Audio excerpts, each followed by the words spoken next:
Good morning, gun nuts. This is the Reloaders Network weekly recap. I'm Nathan, and welcome to the Reloading Press. 76 Highboy unboxes the Big Boss Pro Pack by Redding to start a beginner reloading series.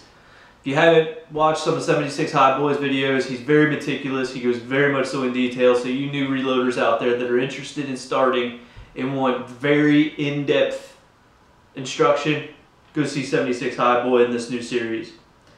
Slim Cowboy concludes his Smith & Wesson Model 69 customer service issues.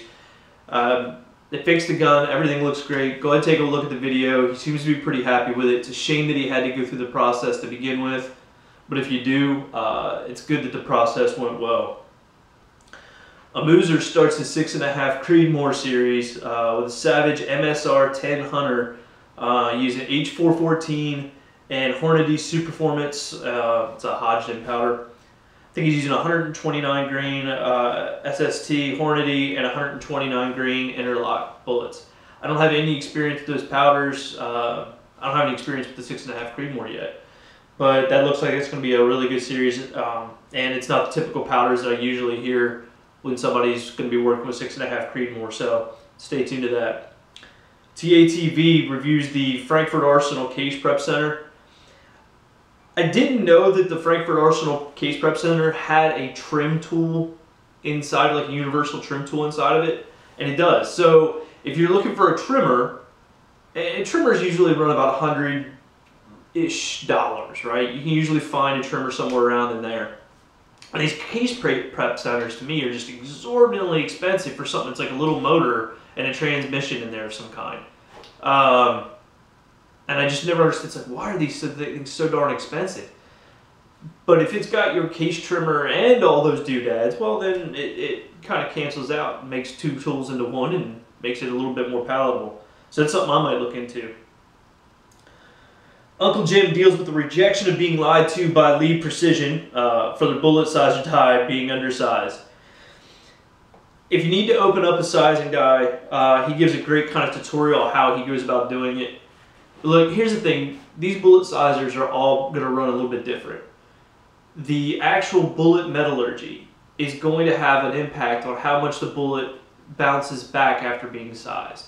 So let's say your sizer is exactly 358, right? You size your bullet and then you go and test it and it might be 358.5 after having run through a 358 sizer, because the bullet will kind of go back a little bit, and depending on the bullet and the metallurgy, how much tin, how much antimony, how much straight lead, whatever, will have an impact. So within a half thousandths, really, it's going to be very hard to get a bullet sizer that's going to be perfect. So hand fitting them like Uncle Jim does here, and there's a couple other guys that are doing that, is a great way to get the bullet sizer sizing exactly what you need it to be. Because a half thousandths can make a difference in shooting and leading and things like that.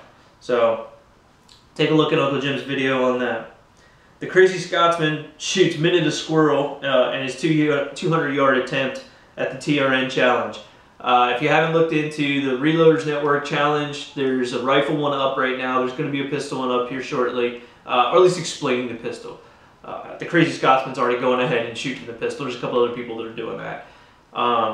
But basically, it's shooting a beer can / soda can at long distance. You know, have fun with it. Charles Irby casts up some 38 wad cutter granny loads with a very specific load recipe. He does a couple different videos this week and last week that I've really enjoyed.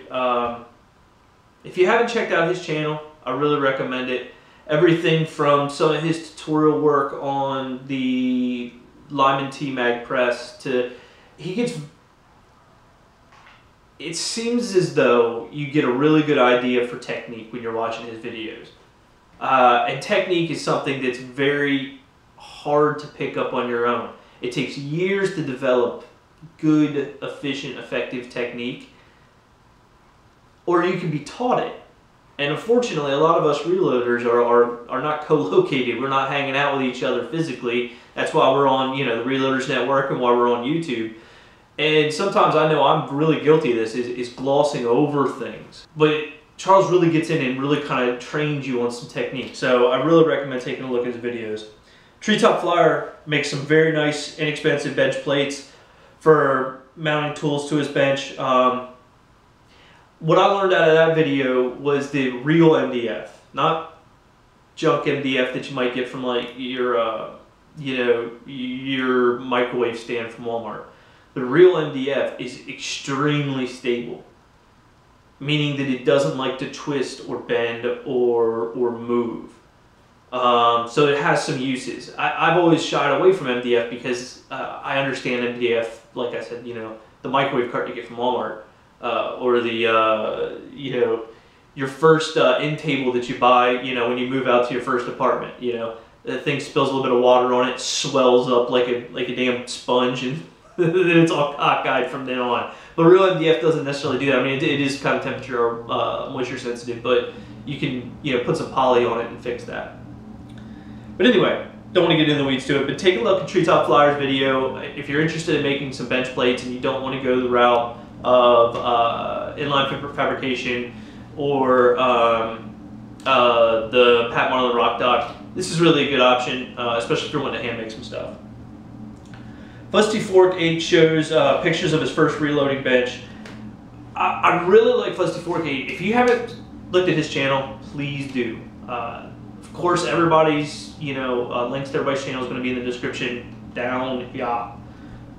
But Fuzzy's shows you some pictures of his first reloading bench, and I love it. It's extraordinarily simple. It's a very small, kind of, looks like it's made out of like, timber bench with a press and a bookcase. Because that's what's important in a lot of respects, especially for a new reloader, is reading these books. We had a discussion about this the other day. There's a weekly reloading podcast. I think it's actually the name of this reloading podcast.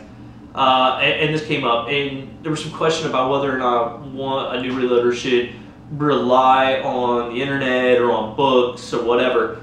And my take on this, guys, is rely on all sources of information. However, you need to prioritize which one you are going to hold at higher esteem or higher value. My take, powder companies are number one. Right, so if you're looking at a reloading manual by a powder company, that's number one. You know that the data for their powder is going to be the most accurate. Second is bullet manufacturers. You look at the Hornady manual and you find out what their bullets are doing. So that's number two. Number three is going to be your reloading equipment manufacturers. The Lee book. They scavenge material and information and data from all these sources and put it in one place to make it easy for you. That's great. But the data, I don't think, holds any more value than it definitely doesn't hold value in the same level as the powder manufacturers, the bullet manufacturers. And then you have online work, right? There's a lot of online stuff, and there's a lot of manuals that come from the ether, right? There's like small caliber specific reloading manuals. They're great, but they're about the same to me as like the Lee Precision manual. I don't know exactly where they're getting their data from, so I take it, in the context. Well, anyway. Guys, these books are really important. There's a lot of information in those books that is not just load data. There's a lot of information that will teach you things or show you things that go way beyond just picking up a load off of one of our YouTube videos. So please get press in your library. First things you should probably invest in if you're wanting to get into reloading. Tim over at the PC Bullet Empire. The Emperor tests the NOE bullet sizer for sizing accuracy. He saw the Uncle Jim video where he was having some issues and he tests the NOE sizer, and it shows, kind of like we were talking about earlier, how different there can be some inconsistencies between size bullets. So you can size 10 bullets and sometimes there will be one that will be a little bit different than the other and you don't know quite why. No idea. Tim also does a very cool video, like kind of like a fake news kind of thing. It's really funny. His videos have kind of started to spread out a little bit more, back to kind of like a little bit more, some comedy stuff, some serious stuff, and I really recommend taking a look at the PC Bullet Empire. The Emperor does great work. JH586 and Kyle Lusk cast up a couple different bullets and talk about an estate sale find that JH made a few months back. getting to look at these guys' personalities and how they kind of, it's almost like a buddy team, Butch and Sundance kind of thing. It's a really good video, and you get an actual insight on what it's like sometimes when you're doing, hanging out with us reloaders and what we have to do, or what we do. The Magnum channel. I don't think we've talked about the Magnum channel before. This is a channel that I think I just found, or they found me or something. I have no idea. But he takes us through a broken transfer bar in his Ruger Super Blackhawk and working with Ruger customer service. I know this goes back to the Slim Cowboy, and I don't want to stick to that being a series or a constant thread. But look, guys, your guns sometimes are going to have malfunction. We try to make as safe ammo as possible, so if there is a malfunction, we don't end up, bearing the brunt of that. But it is going to happen, and how these companies deal with it is super important. So I'm really interested in seeing how the Magnum channel takes this Ruger through this, and I think you should be too. Georgia Boy 44 shows off a little slice of heaven. He takes a trip, the kids and stuff like that, to the mountains here in Georgia. I think he's in Georgia. I mean, I know he's in Georgia, but I think the mountains that they went to is in Georgia. You got to remember, in North Georgia, you can end up going to Tennessee and Kentucky and South Carolina, all over the place. But anyway, I think he's in Georgia. I can't express my jealousy. It's gorgeous. They got like this little creek that runs through that they're fishing out of. It's just, oh man, beautiful. Mr. Holster and Jack talk about his plans to take a 6-hour 1911, which I didn't even know that they made. It shows how dense I am or how little I'm paying attention to the market. I did not know that 6-hour made a 1911. And it's kind of like going to match that up or compare that to a Glock 21 eventually. If you haven't taken a look at Mr. Holster and Jack's channel, please do. They're great videos. He's a great personality. Jack really helps him out. Great videos. Highly recommend it. The Reloader dude gives a history lesson on the Smith & Wesson 669, which ran for about 3 years and was one of the first concealed carry Smith & Wessons. I never saw this gun. Back when I was a teenager, one of my favorite gun shops I would go to was called Smyrna Sporting Goods in Delaware. And I would always take a look at the guns. They would let me kind of look at them, and I was like a teenager. And I remember hating Smith & Wesson pistols. They just felt cheap. They felt bad to me. I love Smith & Wesson revolvers, and I love the company, but those pistols just seemed so bad.